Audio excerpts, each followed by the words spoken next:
Hello à toi, bienvenue dans cette nouvelle vidéo. Alors aujourd'hui je voulais te parler de la différence entre un produit ou un service et une offre. Parce que souvent on a tendance à confondre les deux alors que ce sont deux choses différentes. D'un côté tu as un produit, un service qui est ce que tu livres pour tes clients. Et de l'autre tu as une offre, c'est-à-dire la façon de packager ce produit ou ce service pour qu'il soit le plus attractif possible. Et dedans, dans ton offre, tu as ton argumentaire de vente et tu as un certain nombre de choses qui composent cette offre en fait, dont le produit. Donc le produit est à l'intérieur de l'offre. Et pourquoi je te parle de ça? Parce que on peut se dire quand on a des gens, et c'est le cas d'une personne avec qui j'ai échangé récemment, qui me disait que ça faisait plusieurs années qu'elle avait un blog, qu'elle avait créé des formations, que les prix étaient attractifs, que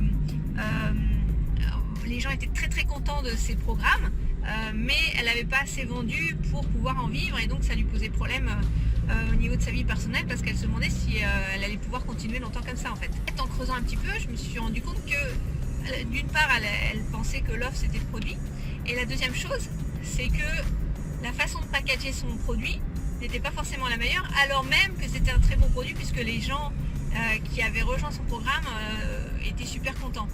Et c'est vraiment dommage, moi ça me fend le cœur quand j'entends ça parce que je me dis que en fait il suffit de plus grand chose pour faire en sorte que ce programme qui aide vraiment les gens en aide encore plus en fait. Et la façon dont tu argumentes, ton argumentaire de vente il est essentiel, il est crucial, il fait même 80% du boulot en fait.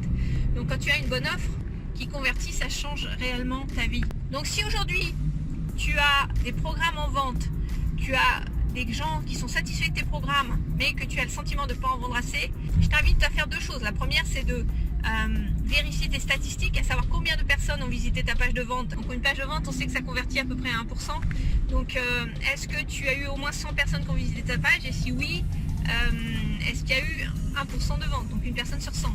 Si c'est le cas, tu es à peu près bonne dans les stats. Si c'est pas le cas, si c'est moins que ça, il se peut que ce soit un problème lié à ton offre.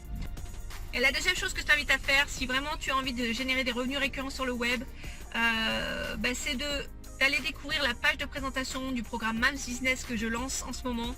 Le programme Mams Business, c'est quoi? C'est un programme d'accompagnement de 6 mois dans lequel je vais t'aider à générer des revenus récurrents avec le web. Donc je t'ai mis le lien dans la description, clique pour le découvrir et je te dis à très vite. Bye bye.